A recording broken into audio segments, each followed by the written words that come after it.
Who are the Pharisees and the Sadducees? They were first both of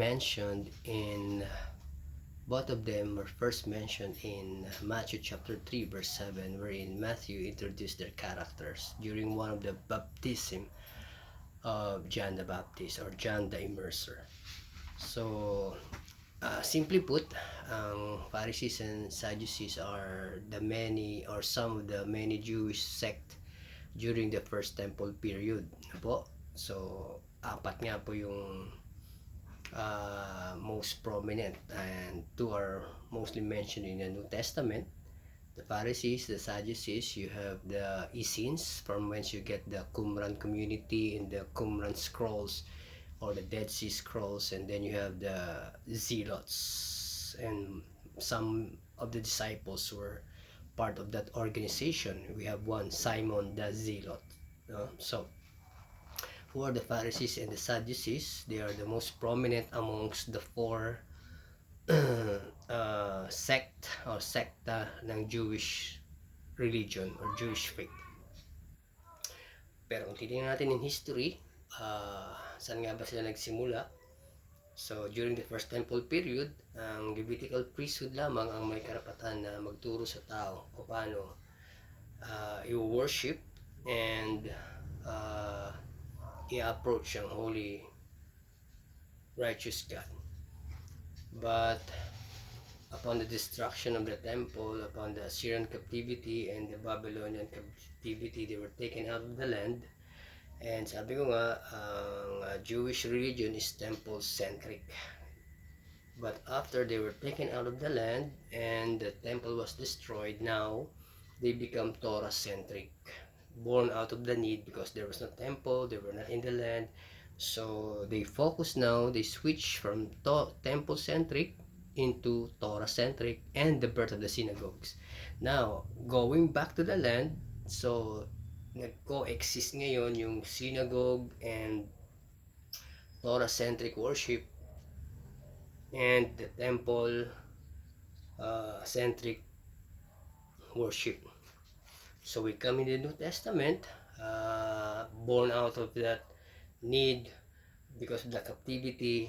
Nagkaroon ng mga iba-ibang sekta, at dalawa nga doon na popular sa New Testament ay yung mga Fariseo at mga Sadduceo. So, who are the Pharisees? The Pharisees are the most famous or most popular than the Sadducees. Sila yung mga nasa outskirts. Sabi nga natin, most of the encounter of the Lord Jesus Christ in the New Testament ay mga Pharisees because they were prominent, they were more in numbers, and they were in the outskirts. And they bring the doctrine of, sabi nga natin, that divides the Pharisees and the Sadducees is that the doctrine of the resurrection. So they believe, the Pharisees believe in the resurrection and the spiritual world and the whole of the Hebrew Bible, aside from the Torah. They believe in the writings and in the prophets, and some would equate Josephus would equate the Pharisees into the Greek philosophy of the Stoics. So ito po yung mga Pharisees, and one popular member of the Pharisees, the Apostle Paul. You also have Nicodemus, and you find that in the book of Acts, many of the Pharisees had gone into the Messianic movement. So karamihan ng mga unang follower ni Jesus Christ after the ascension or the resurrection and ascension of the Jesus Christ ay mga Pharisee. So these are the Pharisees. Ano po? The name Pharisee means the separated one.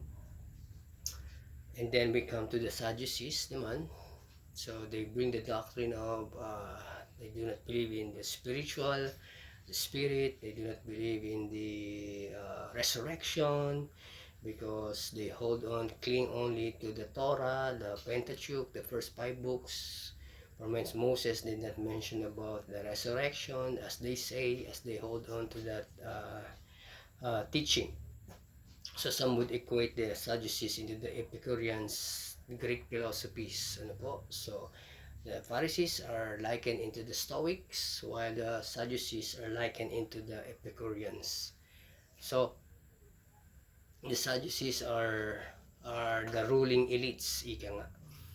Ano po, they are in control of the temple because the Sadducees title is they claim that they came from the Saddocian line of priests. So Sadduc, Sadducees, so they from us they get the title of Sadducees.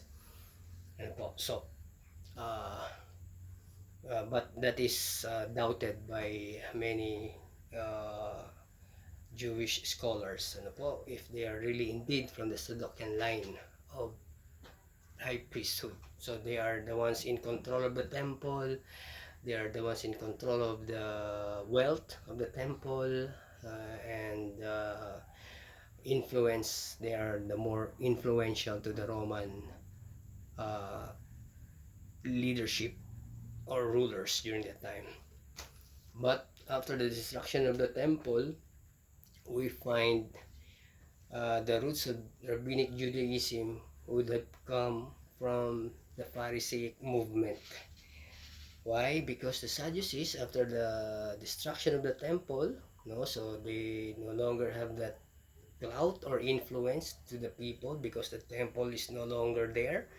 So they try to merge into other religious sect by that time, but the surviving ones are the Pharisees, from whence we got the rabbinic Judaism during our times. Their roots comes from the Pharisaic movement. So simply explained the difference between the Pharisaic movement and the Sadducee movement. So we ask ourselves, some would say that Jesus Christ was also part of the Pharisaic movement.